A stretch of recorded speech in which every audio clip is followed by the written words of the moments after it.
K ബാലനടക്കമുള്ള CPM-ൻ്റെ നേതാക്കൾ ഷാഫി പറമ്പിൽ വിജയിച്ച സമയത്ത് ഏറ്റവും അധികം സന്തോഷിച്ച ആളുകളാണ്. അപ്പോൾ വോട്ട് കച്ചവടം സ്ഥിരമായിട്ട് നടത്തുന്നത് CPM-ഉം കോൺഗ്രസുമാണ്. മോദിയുടെ ഗ്യാരണ്ടിയിൽ ഇത്തവണ കേരളത്തിലെ ജനങ്ങൾ പ്രതീക്ഷ അർപ്പിച്ചിട്ട് ഉണ്ട്. അതിൻ്റെ മാറ്റം ഈ തെരഞ്ഞെടുപ്പിൽ കാണും. സംസ്ഥാന അധ്യക്ഷൻ സൂചിപ്പിച്ചല്ലോ, എക്സിറ്റ് പോൾ ഫലങ്ങളെക്കാളും കൂടുതൽ സീറ്റുകളിൽ വിജയിക്കാൻ കേരളത്തിൽ കഴിയുന്നതാണ് സംസ്ഥാന അധ്യക്ഷൻ പറഞ്ഞത്. ഞങ്ങളുടെ എല്ലാം പ്രതീക്ഷ അത് തന്നെയാണ്. പാലക്കാട് ഉൾപ്പെടെയുള്ള നിരവധി മണ്ഡലങ്ങളിൽ ഞങ്ങൾക്ക് വലിയ മുന്നേറ്റം ഇത്തവണ തെരഞ്ഞെടുപ്പിൽ ഉണ്ടാക്കാൻ പറ്റിയിട്ടുണ്ട്. കാരണം കേരളത്തിലെ ഇടതുപക്ഷത്തിനെതിരായിട്ടുള്ള വലിയൊരു വികാരം, ഭരണത്തിനെതിരായിട്ടുള്ള വികാരം ഇത്തവണ ഭാരതീയ ജനതാ പാർട്ടിയുടെ നേതൃത്വത്തിലുള്ള NDAക്ക് അനുകൂലമായിട്ടാണ് പോയിട്ടുള്ളത്. അതുപോലെ മോദി സർക്കാരിൻ്റെ പദ്ധതികളും എല്ലാം വലിയൊരു മോദി തരംഗം കേരളത്തിലുണ്ടാക്കിയിട്ടുണ്ട്. തീർച്ചയായിട്ടും ആ തരംഗം പാലക്കാടും ഞങ്ങൾക്ക് അനുകൂലമായിട്ടുണ്ട്.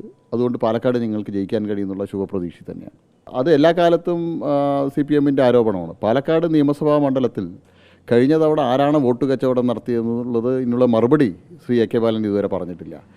കെ ബാലനടക്കമുള്ള CPM-ൻ്റെ നേതാക്കൾ ഷാഫി പറമ്പിൽ വിജയിച്ച സമയത്ത് ഏറ്റവും അധികം സന്തോഷിച്ച ആളുകളാണ്.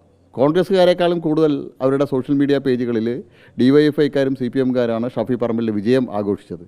അപ്പോൾ വോട്ട് കച്ചവടം സ്ഥിരമായിട്ട് നടത്തുന്നത് CPM-ഉം കോൺഗ്രസുമാണ്. അതിൽ പരാജയപ്പെടുന്ന സമയത്ത് BJPയുടെ മേൽ ചാർത്താനുള്ളൊരു ശ്രമം മാത്രമായിട്ട് ഞങ്ങൾ അതിനെ കാണുന്നുള്ളൂ. പാലക്കാടിലെ തെരഞ്ഞെടുപ്പ് 44,000 വോട്ട് MP രാജേഷിന് കിട്ടിയ നിയമസഭാ മണ്ഡലത്തിൽ കഴിഞ്ഞ തവണ 35,000 വോട്ടിലേക്ക് CPM താഴ്ന്നിട്ടുണ്ടെങ്കിൽ ആ 9,000 വോട്ട് എവിടെയെന്ന് കെ ബാലൻ ആദ്യം പഠിക്കട്ടെ. അത് പഠിച്ച് അതിന് മറുപടി പറഞ്ഞ ശേഷം ഞങ്ങൾ പറയാം. ഘടകങ്ങൾ ഒന്ന്, കേരളത്തിലെ ഇടതുപക്ഷത്തിനെതിരായിട്ട് ഏറ്റവും സാധാരണക്കാരായ ജനങ്ങളുടെ ഇടയിലുണ്ടായിട്ടുള്ള ഭരണവിരുദ്ധ വികാരം. പെൻഷൻ നൽകുന്നില്ല, കർഷകർക്ക് നെല്ലിൻ്റെ സംഭരണ വില നൽകുന്നില്ല, എല്ലാ തരത്തിലും കേരളത്തിലെ ജനങ്ങൾ പൊറുതിമുട്ടിയ വർഷങ്ങളാണ്.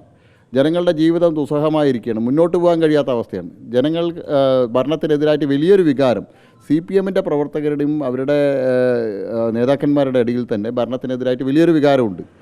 അവർ പോലും പലരുടെയും നിർജ്ജീവമാണ്. CPM-ൻ്റെ പ്രവർത്തനം പോലും പല ഭാഗങ്ങളിൽ നിർജ്ജീവമായിരുന്നു. മുൻകാലങ്ങളിൽ എണ്ണയിട്ട യന്ത്രം പോലെ പ്രവർത്തിച്ച CPM-ൻ്റെ പാർട്ടി സംവിധാനം ഇത്തവണ വളരെ ദുർബലമായിരുന്നു. അത് ഭരണത്തിനെതിരായിട്ടുള്ള വികാരമാണ്. ആ വികാരം ജനങ്ങളും അതുപോലെ തന്നെ എല്ലാ ആളുകളും ചിന്തിക്കുന്നത് ഇവിടെ ഒരു മാറ്റം വരണമെങ്കിൽ, കേരളത്തിൽ വികസനം വരണമെങ്കിൽ, കേരളത്തിൽ എന്തെങ്കിലും നടക്കണമെങ്കിൽ മോദിയെ കൊണ്ടേ സാധിക്കുള്ളൂ. മോദിയുടെ നേതൃത്വത്തിലുള്ള NDAയുടെ ഭരണം കേരളത്തിൽ വന്നാൽ അതിനൊരു മാറ്റം ഉണ്ടാകുന്നുള്ള ജനങ്ങളുടെ പ്രതീക്ഷയുണ്ട്. മോദിയുടെ ഗ്യാരണ്ടിയിൽ ഇത്തവണ കേരളത്തിലെ ജനങ്ങൾ പ്രതീക്ഷ അർപ്പിച്ചിട്ട് ഉണ്ട്. അതിൻ്റെ മാറ്റം ഈ തെരഞ്ഞെടുപ്പിൽ കാണും. പാലക്കാട് കാണും, ഉറപ്പായിട്ടും കാണും.